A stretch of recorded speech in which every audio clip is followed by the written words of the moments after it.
Doña Aurora. Luego de la mezcla de razas derivada de la conquista, en la Nueva España había familias que descendían directamente de matrimonios europeos e indígenas. Doña Aurora era un claro ejemplo. Su padre había sido un distinguido caballero español, y su madre, una hermosa indígena mexicana, que teniendo bien arraigadas sus creencias, inculcó a su hija la adoración a los dioses, siempre a escondidas del conquistador. En ese entorno creció Aurora, quien de edad madura contrajo nupcias con un joven de la nobleza española. Sin embargo, falleció un par de años después, y la dama nunca pudo tener hijos. Se dice que los dioses habían castigado a los descendientes de la familia por haber traicionado a su tribu y mezclarse con los blancos. Doña Aurora, a pesar de permanecer resentida con la vida, vivía en medio de lujos, en una gran casona y derrochando el dinero en nimiedades. Tuvo varios amoríos, pero ninguno se consumaba. A los pretendientes jamás se les volvía a ver, y luego de que finalizaban los cortejos, se veía a doña Aurora gastar mucho dinero a manos llenas en celebraciones, ropa y joyas. Años más tarde volvió a casarse con un hombre criollo, también viudo, que tenía 3 hijos. Para ese entonces la gente ya rumoraba acerca del origen de su fortuna, pues no se explicaban de dónde sacaba tanto dinero sin realizar trabajo alguno, y sin haber heredado algo de sus padres o su primer esposo. Los hijastros también sospechaban de la mujer, pues extrañamente su padre había caído enfermo, y los doctores no atinaban el diagnóstico. Temiendo que les quitara sus bienes, si él perecía, la acusaron ante la Santa Inquisición. La máxima autoridad actuó rápidamente, sin embargo, no capturaron a la madrastra, sino a su sirvienta para que ella aportara las pruebas necesarias, pues doña Aurora era una persona respetable entre las clases altas de la ciudad. En tanto, el esposo gravemente enfermo acudió con el obispo para hacerle entrega de unas cremas que doña Aurora le untaba por las noches, con el pretexto de que se sentiría mejor al día siguiente. Pero sucedía todo lo contrario. En la celda de castigo, la sirvienta fue torturada para obtener la confesión. Al no resistir más con el tormento, la mujer dijo que su ama, doña Aurora, tenía un demonio como amante, que se le aparecía todas las noches de diferente forma. Dijo además que su patrona se reunía con un grupo de mujeres de alto rango para burlarse y renegar del catolicismo y todos sus santos, al tiempo que realizaban rituales satánicos en los que sacrificaban animales, consultaban al diablo, maldecían a sus maridos y elaboraban cremas para dañar a la gente. Sin embargo, doña Aurora logró escapar de la acción de la Inquisición, convirtiéndose en animal. Se dice que para que el santo oficio no se viera minimizado en su poder, quemó en la hoguera a la sirvienta frente a toda la población, y así demostrar que la herejía se castigaba de la peor manera. El esposo de doña Aurora falleció lentamente de extraños padecimientos, al igual que los hijos. Cuenta la leyenda que luego de la ausencia de la bruja, en un árbol cercano a la casona, aparecieron unas lechuzas. Se cree que era Aurora y sus amigas tratando de vengar el fallecimiento de la sirvienta. Las puertas del infierno. Pasaban apenas las 12 de la noche cuando un estruendo cimbró el lecho donde descansaban los 5 miembros de aquella familia. Pero no se inmutaron, estaban muy acostumbrados a los desmanes del viento que noche tras noche azotaba su hogar, causando una ola de extraños e interminables sonidos. No se movieron aún cuando puertas y ventanas comenzaron a golpearse fuertemente contra los muros, dando paso a un silbido frío que calaba hasta los huesos. Poco les inquietó también el crujir de paredes y techos, los cuales anunciaban un horrible acontecimiento, de tal magnitud que hasta una construcción inanimada, como una casa, pudo sentirlo y empezó a temblar. Era el miedo en sí inundando el ambiente. El edificio trató de advertirles, despedía polvo y tronaba como si quisiera desprender sus cimientos e irse lejos, pero sus esfuerzos eran inútiles. La familia seguía durmiendo despreocupadamente, ignorando por completo el olor a azufre que emanaba de todos lados. Minutos más tarde, por obra de aquello que está más allá de nuestro entendimiento, los chirridos de ciertos materiales al quemarse asemejaron quejidos. El lamento de aquella casa que se rehusaba a fallecer sin haber vivido. Cuando los vecinos acudieron a prestar auxilio, era muy tarde. Las llamas ardían con furia y todos lloraban con desesperación ante aquellos horribles alaridos que transmitían la agonía de aquellas personas en pleno sufrimiento. Según los testigos, la tierra se abrió y la casa envuelta en fuego fue tragada mientras una furia con cuernos bailaba alegremente entre las llamas. Así fue como aquella noche supieron, y de la peor forma, que vivían sobre las puertas del infierno, y el mismo diablo en persona se tomaba la molestia de abrirlas, para llevarse consigo a 5 buenas personas mientras éstas dormían. Ahora, cada vez que una casa cruje, rechina o se siente frío, saben que no es culpa del viento y tiemblan de miedo, pensando que pueden ser los siguientes en atravesar las puertas del infierno cuando el diablo las abra de nuevo.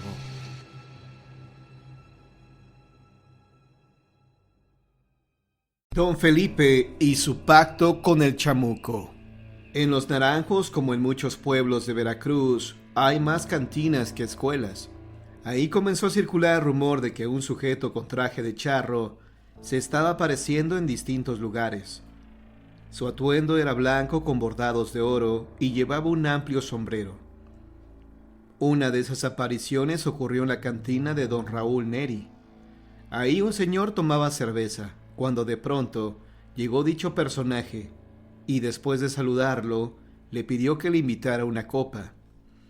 El señor dijo que lo sentía mucho, pero que solamente traía lo suficiente para pagar la cerveza que se estaba tomando.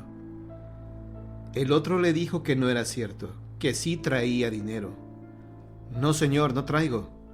Si no, lo invitaba con mucho gusto, respondió el cliente. Entonces el charro le ordenó que buscara en el bolsillo del pantalón. Él lo hizo y, para su sorpresa, notó que traía una moneda grande y pesada. Cuando la sacó, vio que era un centenario de oro. El señor se alegró y volteó a ver al charro, que esbozó una leve sonrisa bajo el bigote. Así pues, el señor pidió una copa para el charro. Este la bebió de un solo trago, la dejó en la mesa y se retiró. Mientras el extraño salía de la cantina, el señor miró que en el pie derecho llevaba una bota con una espuela de plata y que el izquierdo era una pata de gallo. Pasado el tiempo, numerosas personas del pueblo afirmaron haber visto al charro en muchos otros sitios. Sin embargo, una historia es memorable entre todas las demás. Se trata del caso de don Felipe Lara, quien una tarde regresaba a su casa para almorzar. Había trabajado toda la mañana en el campo. Sin embargo, el sol abrasador de Veracruz y la desmañanada le estaban cobrando la factura. Por eso decidió hacer un alto y sentarse a la sombra de la ceiba que estaba a la orilla de la curva. Mientras descansaba, notó que en la tierra estaba un círculo dibujado. Recordó que el día anterior había visto jugar ahí a unos niños. Se acordó también la respuesta de los pequeños cuando les preguntó qué hacían. «Estamos jugando con nuestros amiguitos», respondieron. Entonces vio con atención el círculo que habían trazado en el suelo con ayuda de una varita. Los niños le dijeron que servía para protegerse de las cosas malas que había por ahí. Distraídamente, don Felipe borró parte del círculo con el pie y cerró los ojos. Estaba tan fatigado que se durmió. Al despertar se encontró con el misterioso charro. Don Felipe había escuchado a la gente del pueblo hablar de este personaje, pero nunca hizo caso. La manera en la que iba vestido el tipo era lo que más llamó su atención, pues no es común encontrar a personas con ese atuendo en aquella región. Trató de incorporarse para hacerle frente. Entonces vio que a sus pies se encontraba tirado un montón de monedas de oro. El sujeto le dijo que las monedas eran suyas, pero que se las regalaba. Cuenta don Felipe que al ver toda esa riqueza se quedó mudo de la impresión. El charro insistió en que lo tomara, pero él dijo que no. Entonces, quizá por venganza, el sujeto pronunció unas palabras extrañas. De inmediato un aire poderoso arrastró a don Felipe y lo levantó hasta las ramas de la ceiba, restregándolo contra sus espinas. Ahí se quedó varias horas, semi-inconsciente. Luego, al despertar, bajó como pudo y tambaleándose, se dirigió a su casa. Esa noche la mujer de Felipe, doña Damasia, fue a buscar a mi padre. Solía ir con frecuencia a nuestra casa, pues mi papá sabía hacer limpias. En esa ocasión dijo que quien requería de sus servicios era su esposo. Mi padre la acompañó de regreso y encontró a don Felipe tirado en el catre, ardiendo en fiebre. Su ropa estaba en el suelo hecha jirones. Antes de proceder con la limpia, lo examinó. Fue así como notó que tenía la espalda arañada y llena de sangre. «¿Qué le pasó, compadre?», preguntó mi papá. Entonces él le platicó lo sucedido y mi padre nos lo contó a nosotros. Don Felipe se recuperó y todo pareció regresar a la normalidad. Sin embargo, ahora creo que las cosas no sucedieron exactamente como él se las contó a mi papá. He llegado a sospechar que don Felipe no rechazó el ofrecimiento del charro. Digo esto porque este hombre siempre había sido muy pobre. Vivía en una casita de penca de maguey con un techo de 2 aguas, como todos en Los Naranjos. Era padre de muchos hijos a los que debía mantener, pero después de lo ocurrido en la curva, reconstruyó su casa. Para eso empleó cemento. Este material era inusual en el pueblo, pues solo la gente de dinero lo utilizaba. Más tarde compró un refrigerador y luego televisión.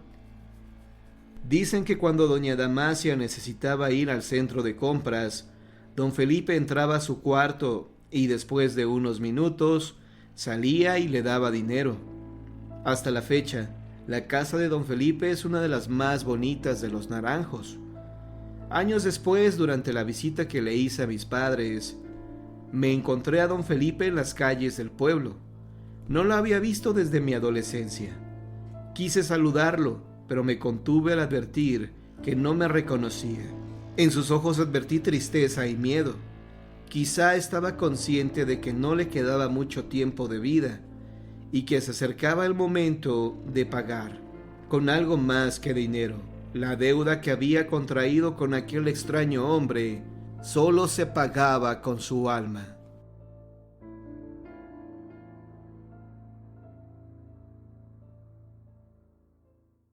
El espectro de don Erasmo. Hace aproximadamente 80 años, una mujer que vivía sola en una enorme casa tejía un suéter en una de las habitaciones de su hogar, cuando un hombre ataviado completamente de negro se le apareció súbitamente. Ella sospechó que se trataba de un espectro y se sobresaltó, pues por primera vez en su existencia era testigo de la visión de un fantasma. El aparecido tenía cubierta la cara con una capa, y a pesar de que era amable con la señora, ella no dejaba de sentir escalofríos. Él se presentó diciéndole que su nombre era Erasmo, y le explicó que años atrás falleció intempestivamente, por lo que su situación testamentaria quedó inconclusa. Lamentaba ver cómo sus hijos peleaban entre sí por sus propiedades, y mientras los trámites de la herencia no estuvieran arreglados, su alma no podría descansar. La mujer comprendió perfectamente, pero seguía preguntándose, ¿por qué precisamente a ella se le aparecía aquel espectro? No todas las personas tenían la suficiente sensibilidad para percibir espíritus, y ella en ese sentido fue elegida. ¿Qué clase de privilegio era este, si el hecho de ver un fantasma le ponía la piel de gallina? Pasaron 2 horas desde que el espectro del hombre vestido de negro llegó a visitar a la mujer, y ésta ya se encontraba mucho más tranquila. El fantasma le suplicó interponer su prestigio e influencia como dama de sociedad y arreglar su situación testamentaria. Le indicó además el sitio donde se localizaban sus documentos y la clave para poder acceder a ellos, en la caja fuerte de un banco cercano. La mujer accedió a las peticiones del espíritu, ya que deseaba no volverlo a ver, y también porque le había inspirado una extraña confianza familiar. Al día siguiente, la elegante señora fue al lugar donde el espectro le indicó. Efectivamente, a partir de la combinación pudo extraer los documentos importantes de la caja fuerte. Se dirigió con un abogado y le mostró el testamento. Hicieron todos los trámites para que ella fuera la representante directa de don Erasmo y decidió visitar a uno de los hijos. Cuando la señora llegó a la casa del primero, tocó a la puerta y salió un hombre joven que, extrañado de verla, le preguntó qué era lo que deseaba. Ella no sabía cómo explicar la cuestión de la aparición de su padre. Sin embargo, tomó valor y comenzó a narrarle lo sucedido.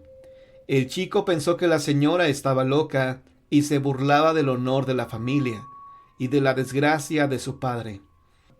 No podía creer lo que explicaba, por lo que la corrió de manera grosera. La señora se sintió frustrada y dudó por momentos de la aparición que tuvo días atrás. Sin embargo, cuando de vuelta a su casa se disponía a descansar, la sombra espectral de don Erasmo reapareció. La mujer sintió un escalofrío espantoso. Sin embargo, le pidió al fantasma que la dejara en paz, ya que su hijo no le creía ninguna palabra y la había corrido a empujones. El espectro de don Erasmo insistió en su cometido, ya que ella era la única persona con la que había logrado entablar comunicación después de fallecido. Así que le pidió que fuera a visitar a su segundo hijo. La mujer tuvo que aceptar a regañadientes dicha petición.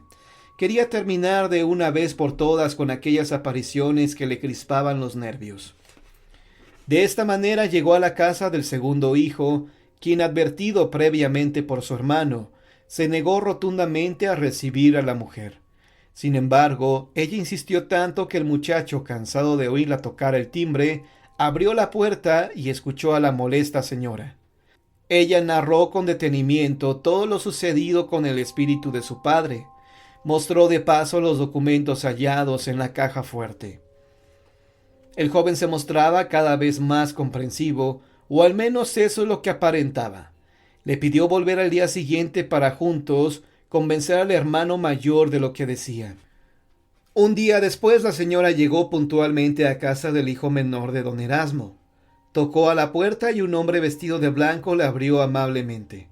La invitó a tomar asiento en la sala donde los dos hermanos y otro hombre, ataviado de blanco, la esperaban pacientemente. Ella no comprendía por qué aquellos hombres, ajenos a la situación familiar, se encontraban ahí. Le pidieron nuevamente relatar todos los episodios que había tenido con el espectro, y de pronto uno de los hijos rompió en llanto y le gritó diciéndole: «¡Miente! Usted miente, vieja loca. En primer lugar, mi padre se quitó la vida después de haber asesinado a mi madre, ya que ella lo había descubierto en su engaño con otra señora.